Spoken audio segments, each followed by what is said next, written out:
Julio Arce versus Daniel Santos in the bantamweight division. I'll tell you right now before doing this prediction, I could not really find film on Daniel Santos. I'll be completely honest with you. 10 wins, 1 loss. I could literally only find the Brave CF fight, the ACB fight, and then I'm not too sure if I found the Future FC fight. I did see the highlight of the spinning back kick, but the only fights I was able to find were the ACB and this armbar submission when he got in Brave CF. That is literally it. I have not been able to see too many of this guy's fights. I don't know too much about him. I know, even though we did get that armbar submission win, what I've seen mostly throughout a 15-minute full entire fight in that ACB fight is that he's mainly looking to keep the fight on the feet and use his speed. He's a very, very fast puncher. He's got really good combinations. I mean, he's a very fast puncher. That's the main thing going for Daniel Santos is his speed, and he does have, I would say, a little bit of power, not as much as a Julio Arce, but in terms of kicks, maybe he will have the advantage there. So 5 knockout wins, 2 submission wins, and 3 decision wins. The way Daniel Santos wins is really to use his speed, pressure Julio Arce in a little bit in the first round, and then start to go in the back foot. Have Julio Arce come to you, and that is where you need to explode with some sort of spinning attack. The spinning back kick he caught on Henrique Fantini, the spinning back kick to the body he caught on the undefeated Cleverson Silva. That is what he needs to do, is the first round, put on the pressure, land the speedy, fast punches on Julio Arce, and in the later rounds, have Julio Arce, a guy that usually likes to come forward, land his combinations, and come towards you. Eventually, you could time it to where you can time that spinning back kick to the body, that spinning back kick to the face. We could definitely see that knockout happen for Daniel Santos. That is the main way I see him winning this fight. But for my prediction, I'm still going to go Julio Arce winning. Again, that is the way I would see Daniel Santos winning. If he were to win, it would be that spinning back kick to the body or face. But Julio Arce, I mean, if you look at his last few wins and the last few losses, he's losing to super legit guys. Hakeem Dawodu by split decision. Yeah, Dong Song by second round knockout. Yeah, but it's Dong Song. He's the top 10 bantamweight in the world. Beat Dan Ige right there, Julian Rosa, and then Shayman Moraes by a split decision. Losing super close fights to a lot of very solid opponents. This is definitely a step down in competition from the Hakeem Dawoodus, the Julian Rosas, the Yadong Songs of this UFC bantamweight division, but you can't take him lightly because one of those spinning attacks from Daniel Santos and the fight will be over. But Julio, I would say, is pretty similar in speed to Daniel Santos. He throws a lot more volume than Daniel Santos, has a little bit more power in the hands than Daniel Santos, and he's just more technical. He's got a very good way of getting in and out on his opponents without really getting countered. I mean, you can't really say that for the Song Yadong fight, but it's Song Yadong. Come on, guys. I can't wait for the fight. Should be a striking one at that. I don't think we're going to see a finish. Daniel Santos, he could get the finish if he gets that spinning kick to the body or face, but I think Julio Arce is going to play in a technical striking fight, stay out of the range of the power of Daniel Santos, and just come in with a heavy flurry out. In, out, over and over again throughout this full 3-round bantamweight fight. I got Julio Arce winning. It is a decently close fight. He's around a 2-1 favorite at -196. I got him winning by a unanimous decision. Piera Rodriguez and Kay Hansen in the women's strawweight division. Piera Rodriguez, a very solid girl. She's 29 years old. She did start MMA a little bit on the later side. Her first professional MMA fight was back in 2017 when she was about 24 and a half years old.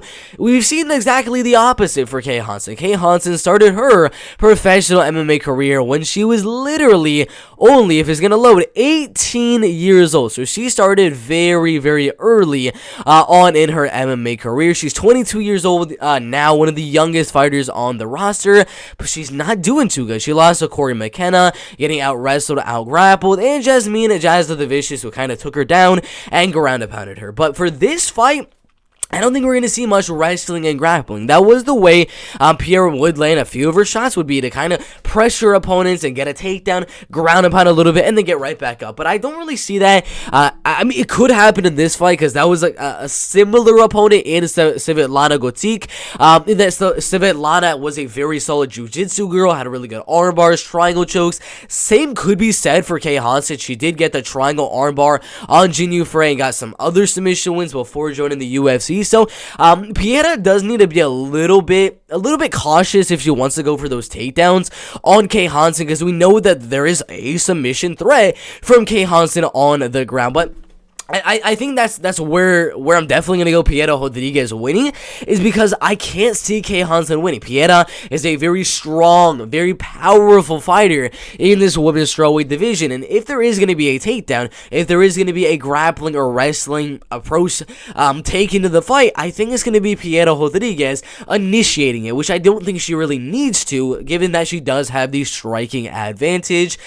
Kay Hansen, maybe she'll be able to land one takedown, maybe two, but Piera, being how strong she really is, every time she's been taken down that I've seen from her, she gets right back up 4 to 5 seconds after she does get taken down. And it's not like she's getting up by giving her back to her opponent. She's literally just standing up. She's kind of like Derek Lewis, where she gets taken down and she's just using pure strength to get right back up to the feet. So I am going to go Piera Rodriguez. She is the underdog on the fight, but she's going to have the power advantage on the feet. I really like when she comes forward and just starts throwing those flurries, because that really does work well with the judges. I mean, if she's coming forward at the beginning of the fight and at the end of the fight, at the end of every single round, just throwing a huge flurry, the judges are going to see that and they're going to award her for doing so.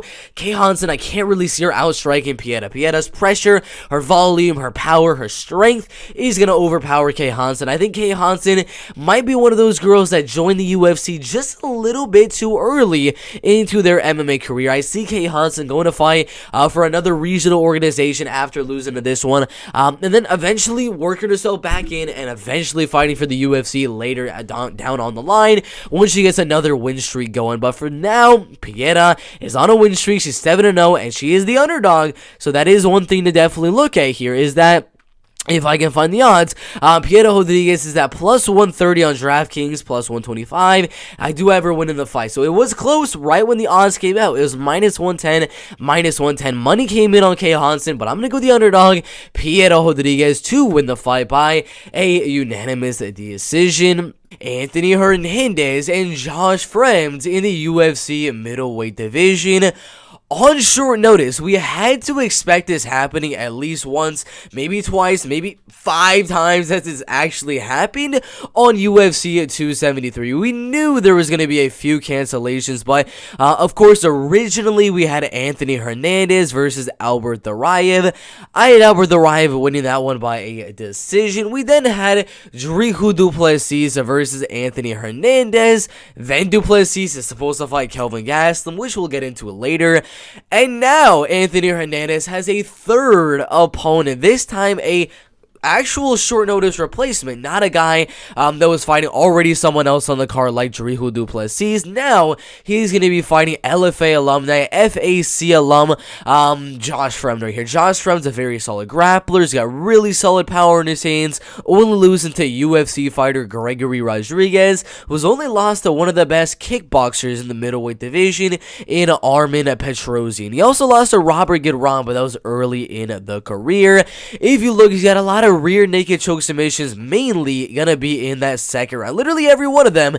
The first minute of the second round, this first minute, a little bit in to that second round, and then 3 minutes into the second round. So he likes to kind of feel his opponent out in the first round and maybe land that big shot early and actually knock you out. That's why he does have a lot of knockout wins early in the first round. But if he does not get that knockout in the first round, he kind of starts to put in that grappling and wrestling approach. That is why you do see a lot of later submissions towards that second round, is because he's making the fighter feel out the striking a little bit, make them feel a little bit more comfortable to come closer towards Josh Fremd, and that's when he really starts to go for the takedowns, the body locks, the trip takedowns, the double leg, single legs, whatever the case may be. Josh Fremd can do it all, but he's a very well-rounded guy. Just like Anthony Hernandez, they can both latch up a submission at any moment in the fight. They can both knock you out at any moment in the fight as well.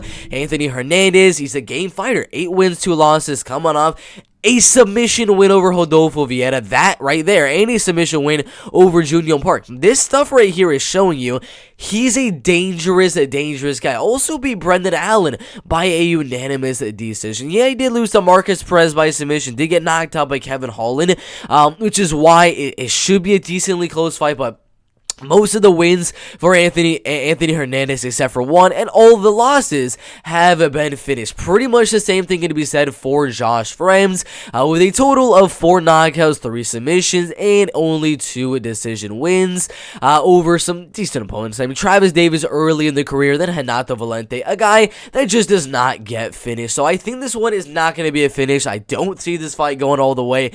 It's just I cannot see Fremd or Hernandez winning a decision here. Either Anthony Hernandez finds a way to get the fight to the ground and latches up some sort of submission, or Josh Fremd takes mainly a technical striking approach on the feet, just kind of tapping Anthony Hernandez in that first round, mixing in the takedowns in that second round, using the wrestling and grappling a little bit, and then knocking him out later on in the fight towards that second and third round. We know that Josh Fremd has the power to possess that one-punch knockout shot at any moment in the fight. He can land that in the first round, he can land that in the second round, he can land that in the third round. I don't think he's going to be in the third round for this one, so I am going to go a second round knockout win for Josh Fremd. I think he's going to play a little bit of a different approach. He usually goes out there trying to strike a little bit, then he puts on the wrestling and grappling later on in the fight.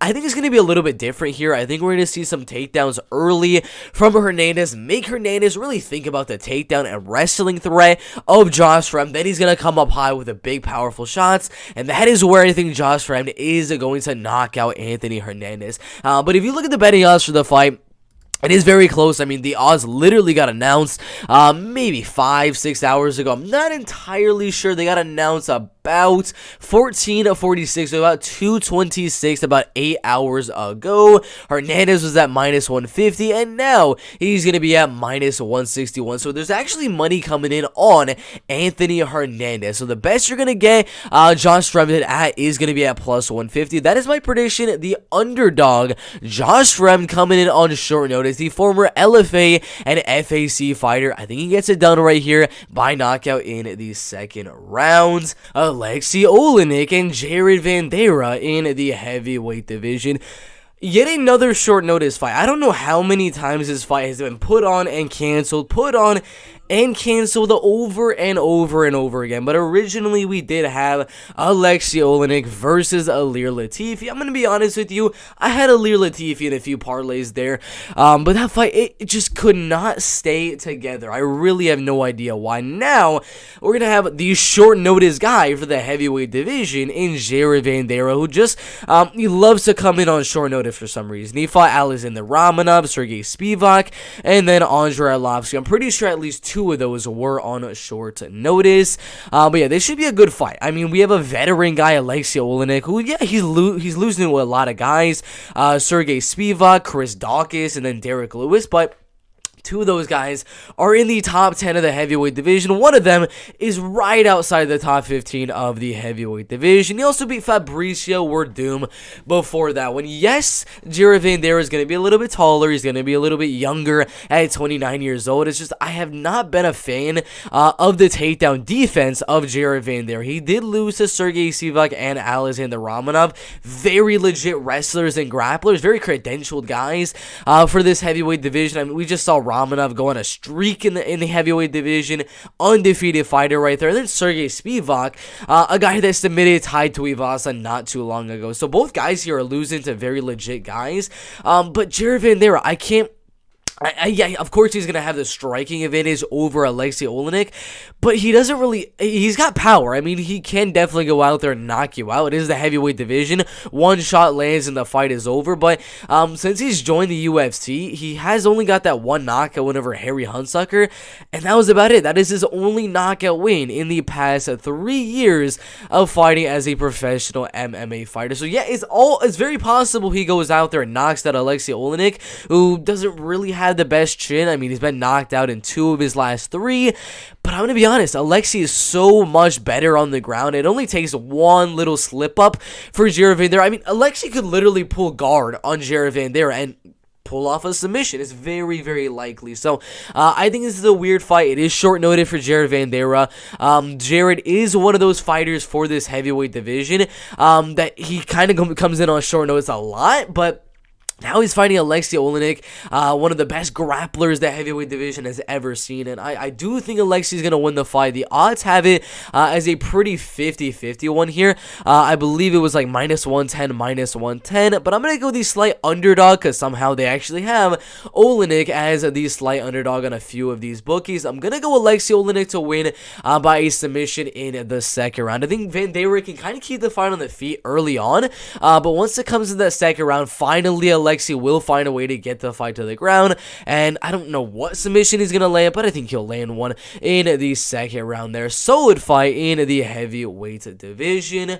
Vinc Pichel and Mark Madsen in the lightweight division. Mark Madsen, the Olympian, you already know why, is he's a very, very good Greco-Roman wrestler. You see right there, foundation style is wrestling. The profile picture right here is wrestling. We know he can wrestle. We already know he can wrestle. We've seen plenty of wrestling matches in the Olympic Games where he got the silver medal in 2016 only to Roman Velasov. Got many submission wins, TKO wins, and a lot of them he's kind of just getting the takedowns and controlling the fight on the ground. The last fight was very interesting. Clay Guida against Mark Madsen was very, very close, and the reason it was very close is that Clay Guida, another wrestler, another really good grappler, was able to kind of make the fight be a striking one, and it was mainly that for 3 straight rounds. A few takedown attempts here and there, but overall, it was pretty much a striking match. And Mark Madsen did pretty good in the fight. He was slightly outstriking Clay Guida, but that's a pretty easy thing to do, in my opinion, if you're able to stay away from that pressure and maybe mix in the takedowns like Marco Madsen was able to do. I would say a fighter like Clay Guida is much worse of a striker than Vinc Pichel, and I think this is definitely a step up in competition for Mark Madsen. Vinc Pichel, pretty equal in the wrestling and grappling to Clay Guida. He's very, very strong in the clinch, has really, really good wrestling as well. Maybe not to the extent of Mark Madsen right here, but he's got very, very strong, a very, very strong attribute to him. I mean, I've never really seen it before where a guy like Jim Miller, who we know to be a very, very solid wrestler and grappler, just got dominated by Vinc Pichel. Vinc Pichel just kept on taking him down over and over and over again, using that strength. I mean, it was just absolutely insane to see. And for those reasons, I think the strength of Vinc Pichel will allow him to actually make this kind of like the Clay Guida fight, a more striking type of fight. I think this is a perfect matchup for Vinc Pichel, and that he's fighting a wrestler with not really the best striker. I think Vince will be able to keep the fight on the feet for the most part, keep the fight at range, and just use his striking advantage to win this fight on Marco Madsen. Anything he's going to win the fight by a unanimous decision. He is going to be the slight favorite here at -145. He was the underdog originally, as the bookies probably assumed that Mark Madsen probably going to have the wrestling advantage, dominate the fight, but I don't think it's going to be by that much, and I don't think it's going to be a domination for Marco Madsen on the ground. So I see the fight staying on the feet for, I would say, 13 minutes, 12 minutes of this entire fight. A little bit of wrestling mixed in, but Vinc Pichel should pull out the victory and win the fight by a unanimous decision. Mike Mallot and Mickey Gall in the welterweight division. I'll tell you guys, right now, I'm going to go Mike Mallot by finish in the first or second round. The reason I'm not going to specify whether I'm saying a knockout or I'm saying a submission is that Mike Mallot is a very unpredictable guy. You never know what he's going to go out there looking for. He could go out there looking to knock you out, and he's going to knock you out. He could go out there looking to wrestle and grapple you and submit you. You never know with this guy because he's really legit in every facet of the game. You look at his wins, he's got 4 submission wins and 3 knockout wins. His only loss being to Hakeem Dawodu back in 2014. We've seen how good Hakeem Dawodu has become inside the UFC. That is the only loss. He's beat Solomon Renfro and an undefeated Shimona Shimotritsky, both by submission in the first round. Mickey Gall, very solid wrestler, very solid grappler. He could go out there, pose a decent threat in the grappling to this guy, but Come on, I think if there is an advantage for Mickey Gall here, which I don't think there will be, I still think Mike Mallot is gonna have the advantage in terms of the wrestling and grappling. But just say in some magical universe that Mickey Gall is gonna be the better wrestler and grappler, I don't care. Mike Mallot is a way better striker, and he's gonna knock him out on the feet either way. I am hyped on this prospect, Mike Mallot. He's gonna do really good in the UFC. Coming from a House of Champions MMA and a Team Alpha Male as well, he's gonna be doing absolutely amazing in the UFC, out-grappling Mickey Gall, out-striking Mickey Gall, and finishing him in the first or second round. The betting odds surprisingly close, -154 for Mike Mallot and -160, +140 for Mickey Gall. I'm hyped on Mike Mallot, so I'm definitely going him to win the fight by finish in the first or second round. Aspen Ladd and Raquel Pennington in the women's bantamweight division. And the first thing is first, why is Raquel Pennington ranked so low on these women's bantamweight division rankings? I'm going to say it right now for all of you wondering my prediction for this fight. I'll say it right now, Raquel Pennington by destruction. I mean, yes, there's a chance Aspen Ladd could go out there, land the takedowns, grind out a decision. That is a possibility, but I think Raquel Pennington is going to have a pretty easy job here. It is MMA, anything can happen. Aspen Ladd could pull off a win here, but I think we're going to see a pretty dominant win from Raquel Pennington right here. That leads me to another thing. Why is Raquel Pennington at the number 7 points in the rankings for the women's bantamweight division? She beat Miesha Tate, she beat Macy Chiasson, she beat Pannie Khamzat. That is number 12, number 10, and number 9. Okay, then maybe that would kind of make you believe that she's a number 7 fighter in the women's bantamweight division rankings, but that is not it. She also beats Irene Aldana, who is at number 3 in the women's bantamweight division rankings. That is very impressive. She beat Irene Aldana by unanimous decision, beat prospect Pannie Khamzat by unanimous decision. Then she submitted Macy Chiasson as well, only losing to champions Germaine de Randamie, Amanda Nunes, and Holly Holm. Number 1 contender, number 2 contender, and then the former champion right there. And then another former champion, then another former champion. And then we go on to a couple of not the greatest opponents right there. But you see where I'm coming from. She's only lost to Holly Holm in the last 3 years, and she beat Irene Aldana. Irene Aldana is literally ranked at number 3 in these women's bantamweight division rankings. Raquel Pennington is at number 7, even though she's only lost to Holly Holm, who is at number 2. I cannot stress this enough. The UFC rankings are an absolute sham. I mean, if you have some of the other rankings up here, like in the women's flyweight division, where Mana Fiorot is under Jennifer Maia, she just beat Jennifer Maia.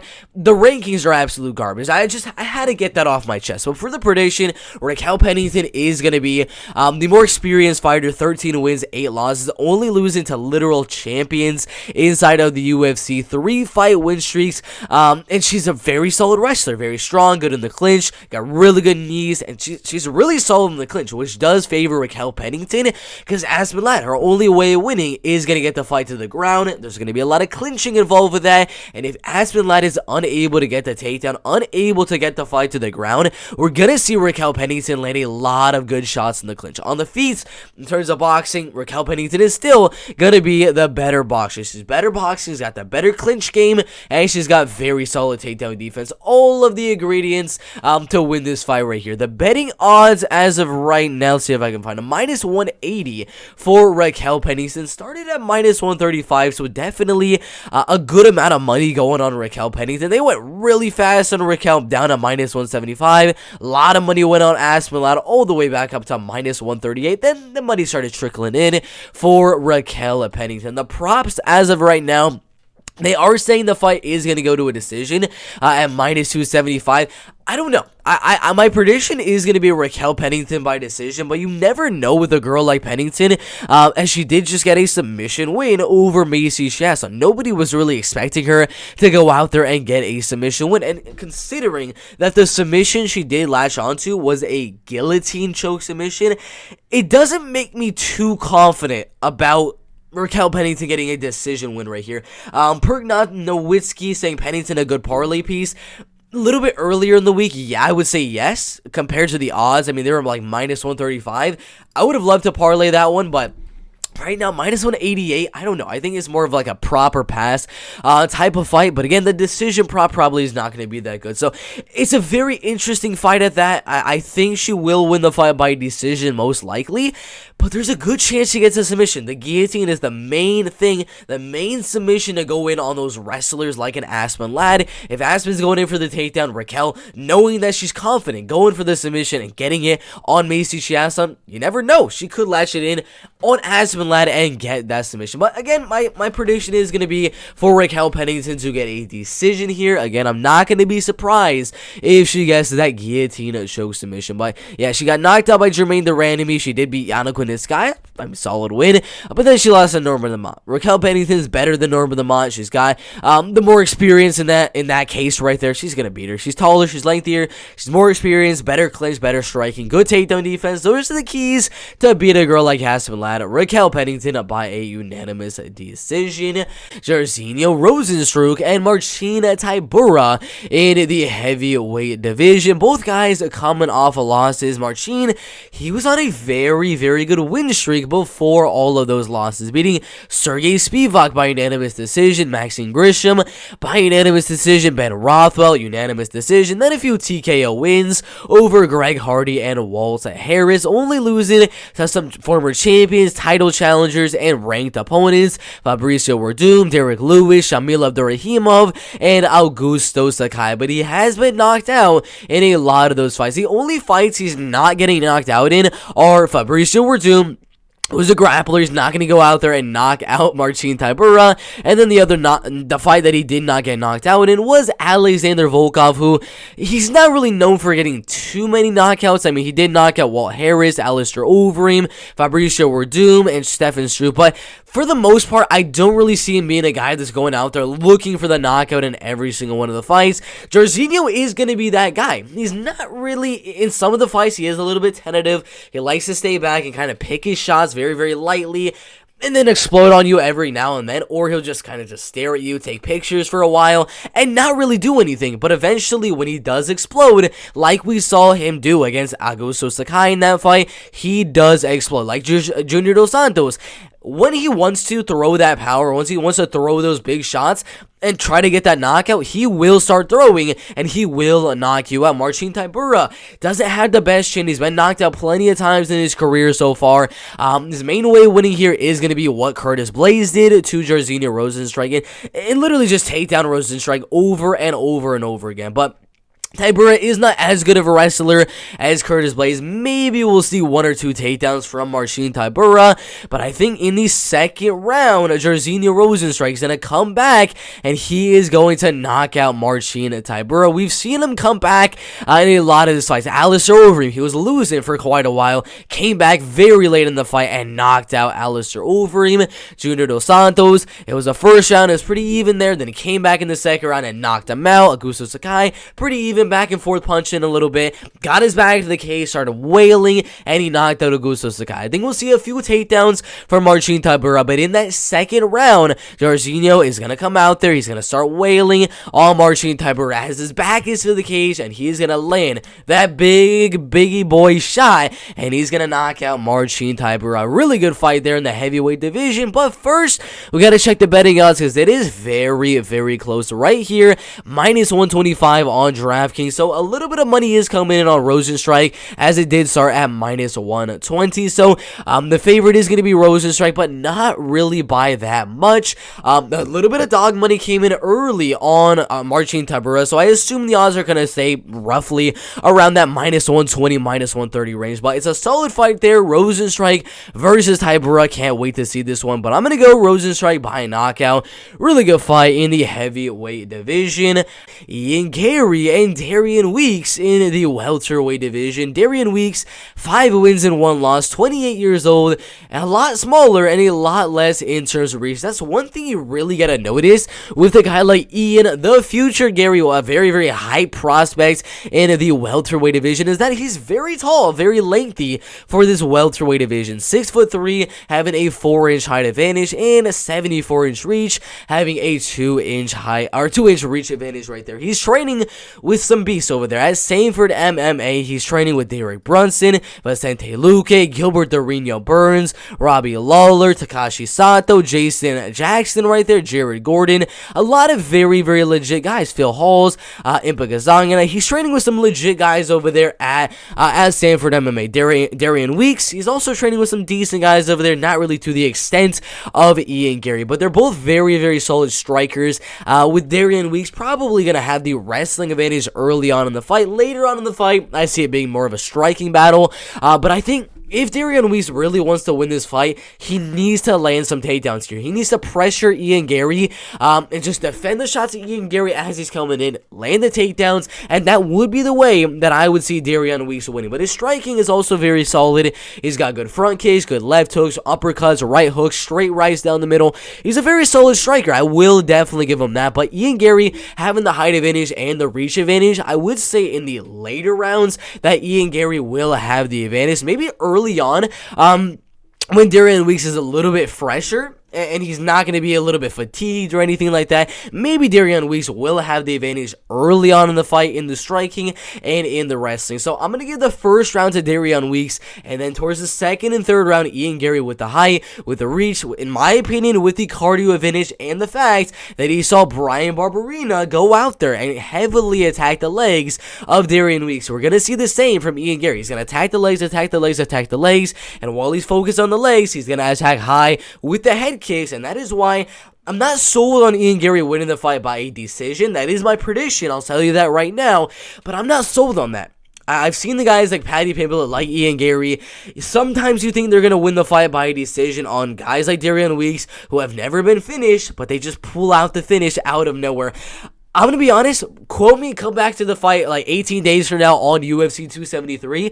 I want to see if this does happen, because it's not going to be my official prediction, but I think it's super likely we can see Ian Gary attacking the legs,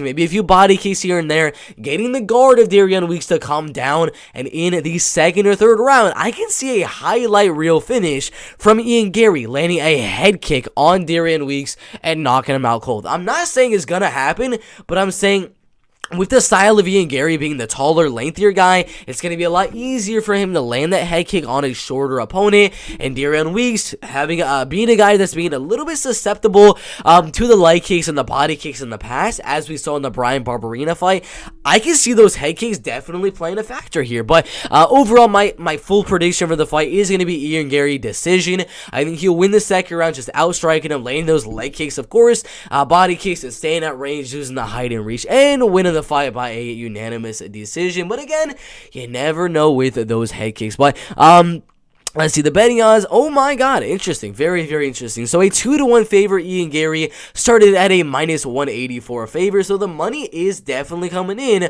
on Ian Gary, the favorite to win this fight. So I'm going to go Ian Gary winning. I don't know if he's going to win the first round. Darian Weeks is pretty solid earlier on in the fight. The later it goes, with the kicks kind of playing a little bit of a fatiguing advantage to the legs of Darian Weeks, the cardio of Darian Weeks, that's where Ian Gary will start to come back. But it's a solid fight there in the welterweight division. I got Ian Gary by a unanimous decision. Mackenzie Dern and Tecia Torres in the women's strawweight division.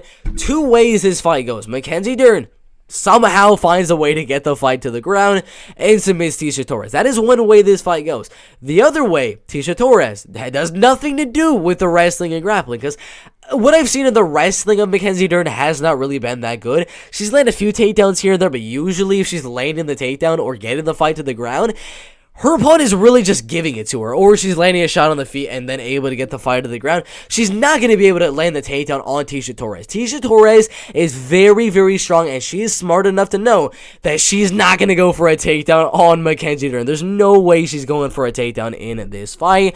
She's a lot stronger, only losing to champions and future title challengers, Jessica Andrade, Joanne Calderwood, Weili Zhang, Marina Rodriguez, and then Rose Namajunas. I do believe for this fight, Tecia Torres is going to use her power and just kind of do what Marina Rodriguez did, with a little bit more pressure. Marina was kind of staying at range, using the kickboxing and Muay Thai at range to win the fight. It's going to be the opposite here. Tecia is going to be pressuring forward, landing some really big shots on Mackenzie Dern, and wins the fight by a unanimous decision. The predictions are going Dern there. It's understandable. A lot of Dern fans out there. It's possible we see a knockout here, but I mean, Marina Rodriguez wasn't really able to. Torres hasn't really gotten a real knockout win in her last 3 fights, except for maybe the Sam Hughes one. But overall, it's a solid fight there. I definitely got Tecia Torres by a unanimous decision. Gilbert Burns and Khamzat Chimaev in the welterweight division. Khamzat Chimaev, man. It's a good prospect here. 10 wins and 0 losses. Boris Chimaev going out there submitting Jinglan Lee easily. Gerald Burchard knocking him out easily. Reese McKee TKOing him easily. John Phillips submitting him easily. Beating Ikram Aliskerov as well. The man is an amazing striker. He's an amazing grappler. He's an amazing wrestler. There is no faults for Khamzat Chimaev. He is amazing wherever the fight goes.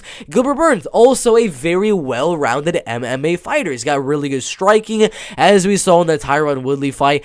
Wouldn't be as, in my opinion, as good as Khamzat Chimaev. I would say Khamzat is going to have the power advantage. He is going to be taller and lengthier than Gilbert Burns as well. So overall, the striking will go Khamzat Chimaev, but I could see a little bit of kicking from Gilbert Burns, maybe some body kicks, leg kicks at range, staying away from the power of Khamzat Chimaev. So we could see some striking mixed in from Gilbert Burns, but again, you already know the main way Gilbert Burns is going to win the fight is going to be to have Khamzat Chimaev take him down and Gilbert look for some sort of submission on bottom. A triangle choke, a guillotine, an armbar, whatever the case may be. That would be the way you're going to beat a dominant force like a Khamzat Chimaev. But Khamzat, he's been training. He's been training for a while. His wrestling is legit. He out-wrestled Jack Hermanson in a wrestling match. He's knocked out Gerald Burchard in like 20 seconds. He submitted Jinglan Lee in the very first round. That is some legit stuff from Khamzat Chimaev. The same thing can be said for Gilbert Burns, dominating Stephen Wonderboy Thompson on the ground, destroying Tyron Woodley, knocking out Damian Maia, and then beating Gunnar Nelson. But he did get knocked out by Kamaru Usman, a far, in my opinion, far worse striker than Khamzat Chimaev. A guy in Khamzat Chimaev who is taller, lengthier, and a more powerful puncher than Kamaru Usman. I think we're going to see some wrestling here. I don't think Khamzat's going to finish Gilbert Burns on the ground. He's not going to submit Gilbert Burns on the ground. He's not going to ground and pound TKO Gilbert Burns on the ground, although that would be absolutely insane if you were able to go out there and submit Gilbert Burns. I mean, the way, if he was able to submit Gilbert Burns, give the man a title shot. He's the greatest of all time. I'm joking, but dude, that would be absolutely insane if you were to be able to submit Gilbert Burns in that fight. But again, he's not, in my opinion, he's not going to finish a guy like Gilbert Burns on the ground. If he's going to get the finish on Gilbert, it's going to be on the feet, using that height, using that reach, pressuring Gilbert Burns, getting his back to the cage, right cross, like we saw against Gerald Burchard. He can land that. He can land the jab. Gilbert Burns got knocked out by a jab against Kamaru Usman. We know Khamzat Chimaev has power. We've never really seen what he's been able to do with his jab. Just imagine if Usman could do it, so could Khamzat. He can jab, he can right cross, he can uppercut, as we saw in the Ikram Aliskerov fight. There's so many ways to win here. I got Khamzat Chimaev. I'm gonna go with the second round here, winning the fight by a knockout. Crazy fight in the welterweight division. Aljamain Sterling and Petr Yan 2 in the bantamweight division. The paper champion in Aljamain Sterling versus Petr Yan. The reason I call him the paper champion is, of course, he's not the real champion. I mean, you probably heard it 1,000 times. You saw the knee that Petr Yan did land on Aljamain Sterling. It was an illegal knee, so of course, they had to stop the fight. They had to cancel the fight. My personal opinion was that they should not have given the win to Aljamain Sterling. They should have call the fight off, no contest. That's what they should have done, in my opinion. But now we got the rematch. Petr Yan had a fight against Corey Sandhagen, beat him by unanimous decision. He's 29 years old. He's the same height as Aljamain, but Aljamain will have a 4-inch reach advantage. The boxing goes Petr Yan. The kicking game slightly goes Aljamain Sterling at range, and then the wrestling goes Petr Yan as well. Maybe Aljamain can win 1 round, maybe 2 rounds, kind of keeping the fight at range, staying away from the boxing combinations of Petr Yan, keeping the fight at range and using the kicks and his volume to win those rounds. But for the most part, as we saw in their first encounter, Petr Yan was landing the better combinations. He was landing the harder shots. He was actually mixing in takedowns. I believe if you look at the UFC stats, he had about 6 to 7, maybe even more than that, maybe less than that. But he had a lot of takedowns in the fight as well. I believe he's going to have the wrestling. He's going to have the boxing. and he's going to win the fight by a unanimous decision. Only real way Aljamain wins, in my opinion, is maybe another illegal knee, or if Petr goes for another takedown in the fight, maybe Aljamain can find a way to reverse the position and land a submission. That would be the main way Aljamain wins, because his submission game is very, very underrated. He submitted Cody Stamann by knee bar. That is a crazy submission to land. He submitted Corey Sandhagen by a rear naked choke submission. He submitted, who's the other guy he submitted as well? Johnny Eduardo, Takeya Mizugaki, and plenty of other guys on the regional scene there. So the grappling could come to factor here with Aljamain, but that's only if Petr gives it to him. Petr's smart enough to know he'll land the takedown to ground and pound for a bit, then he'll let the fight up. He's not going to play into the guard or into the grappling and submission game of Aljamain Sterling. Should be a striking fight for the most part here, with a few takedowns mixed in for Petr. Unanimous decision win for Petr right there. Alexander Volkanovski and Chan Sung Jung in the featherweight division. Chan Sung Jung, that challenger, he's going to be 2 years older, he's going to be a little bit taller, and a little bit lengthier. Not really by much in both departments, but I'm going to say right now, this is probably my most confident pick of the card, being Alexander Volkanovski. I'll take a look at a few of the other guys, maybe a Khamzat Chimaev, but I'm going to go Alexander Volkanovski as my number one most confident pick of the card. He's already beaten the guy that Chan Sung Jung just lost to. Chan Sung Jung got destroyed by Brian Ortega. And Volkanovski absolutely destroyed Brian Ortega. If Volkanovski were to fight Frankie Edgar, if Volkanovski were to fight Renato Moicano, Dan Ige, Volkanovski would absolutely maul those guys. He would TKO Renato. He would TKO Frankie Edgars. He would TKO Dan Ige. I'm saying that right now.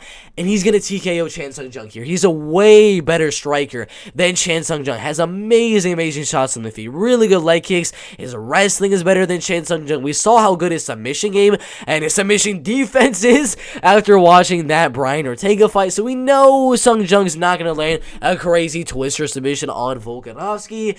It'll be a good fight. Come on, guys. It was originally supposed to be Volkanovski versus Holloway 3. This is a much easier fight here. Volkanovski by domination, TKO win in the third round. Really good fight in the featherweight division.